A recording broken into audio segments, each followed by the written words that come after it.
Hello, everyone. Welcome to Cascadia Inswinger. I'm Eddie Smith with my co-host John Floresca, and man, Vancouver really shot my predictions in the foot. I saw it coming all the way. Let's be real, okay? Toronto was an MLS Cup last season. Vancouver has always struggled to make the playoffs. This year is no different. We know this is a developing roster. They made the big signing in Cavallini, but they have no midfield, especially after getting rid of Wong. They're just they're they're a developing team. They're not a finished product yet, and Toronto has been a finished product for about 5 years. So this scoreline is exactly what I would have predicted.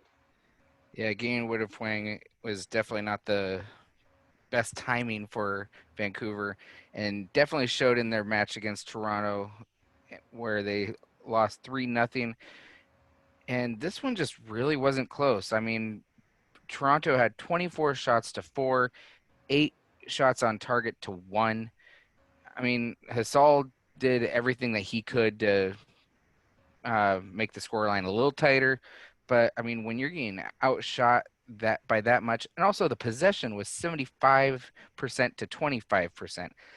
I mean, you really have no chance back there to keep your team in it when that's going on. Just look at the lineups from top to bottom. It was a tier one team, a team that's going to be fighting for MLS Cup, for a supporter shield, versus a tier four, tier five, however many tiers you have. Vancouver is in the bottom tier. And so they were playing on the road in that, and that alone puts them at even more of a disadvantage.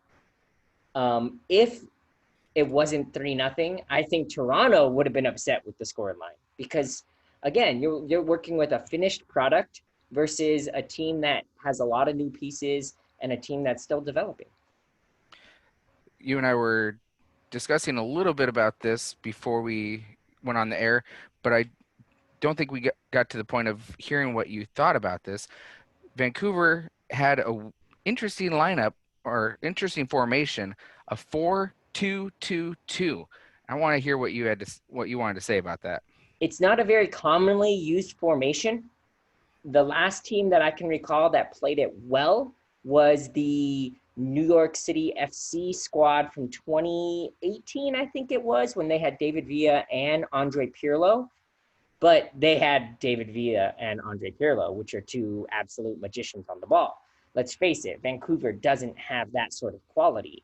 They're going to be needing to play a 4-4-2 or even a 5-4-1 at some point because they don't have the quality of players to play the attacking type of soccer, which is going to make a really long season for Cavallini because he is a great player. He leads the national team for Canada. They put a ton of money in him, and he wants to win.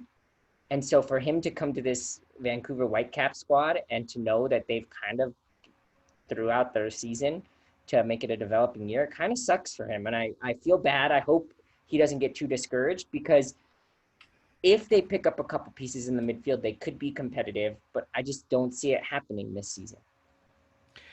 So I want to just make note of one of Toronto's goals that it was just an absolute amazing shot.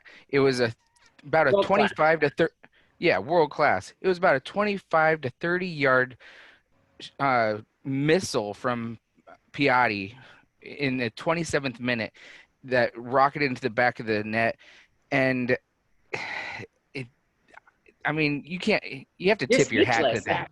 Eddie is Yeah, still speechless. I mean, to clarify for all the hardcore Canadian soccer fans, this is not Ignacio Piatti who plays for Montreal Impact. This is Pablo Piatti who just joined Toronto, and that was actually his first MLS goal. Was that beauty? I predict it will win goal of the week. We do have 7 straight days of soccer ahead of us with lots of games. So I guess there's plenty of opportunity for somebody to overtake that goal. But without a doubt, that first goal, if you did not catch the game and you didn't want to after watching Vancouver get crushed, at least watch the highlight of that first goal because it's world-class soccer. You say goal of the week. I'm saying it could be in line for goal of the year. And so if it wasn't for that, it might have been a 2-0 score line, which you can take it with a grain of salt. Would Yeah, have you made it look can't a little slice it nicer. that way because I was reading some of the other articles on MLS and they were saying that Vancouver was lucky to walk out of there 3-0. That if Toronto had their finishing boots on, it could have easily been 5-0, 6-0. So Yeah, and going on Facebook, the Vancouver supporters are definitely letting their voices be heard in the comments. Some fans even calling for promotion relegation because they feel like they deserve to be relegated. They want to be in a lower division that their team that can actually compete in. I'm going to tone down the negativity towards the Whitecaps. I know I predicted them to lose, but I'm not negative towards this team. And so I'm going to give this message out to all the fans that are frustrated. They need to know that they are a developing team. They have picked up great pieces. I'm very excited for what they can do with Ali Adnan and Lucas Cavallini. They're not a finished product yet. I know it's another developing year, and Vancouver keeps hearing that. And it's got to be getting harder for their fans seeing Seattle and Portland continue to lift trophies year after Along year. with Toronto. Yeah. Just, I urge those Vancouver Whitecap fans to be patient because their time will come. And Yeah. if they can keep Cavallini interested, he's going to make that team very, very good. If you haven't noticed, I'm very high on that player.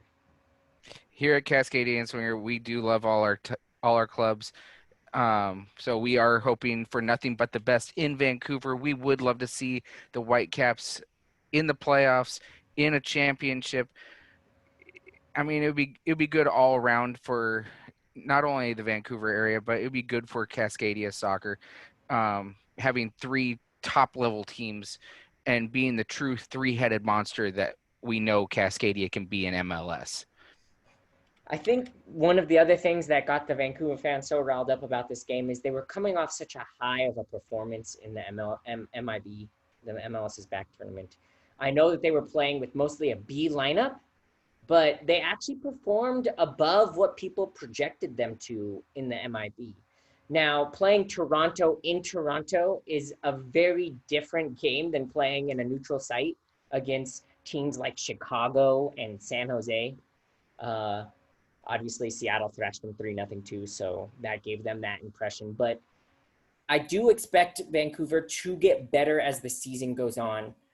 Be patient. It's not going to get any better on Friday, though. We have to lead into the preview for that. They're playing Toronto again in Toronto. I don't think it's 3-0. I do think they changed the formation back to a 4-4-2, get a little bit more defensive, but I still think it's a 1-0, 2-0 convincing win for Toronto again.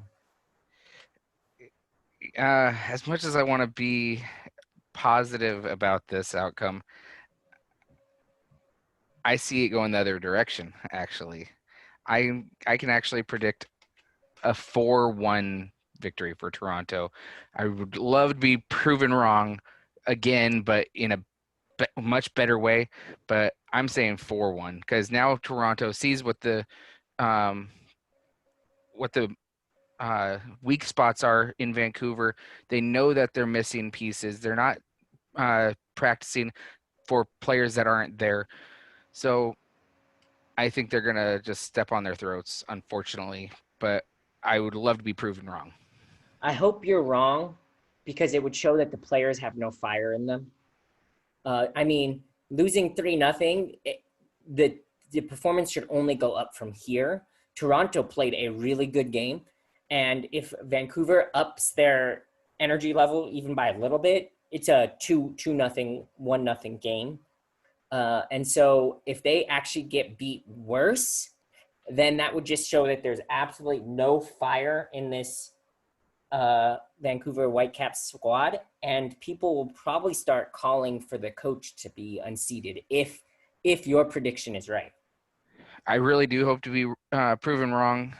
I do feel like there is a fire in that locker room. Um, so we'll see what happens on Friday.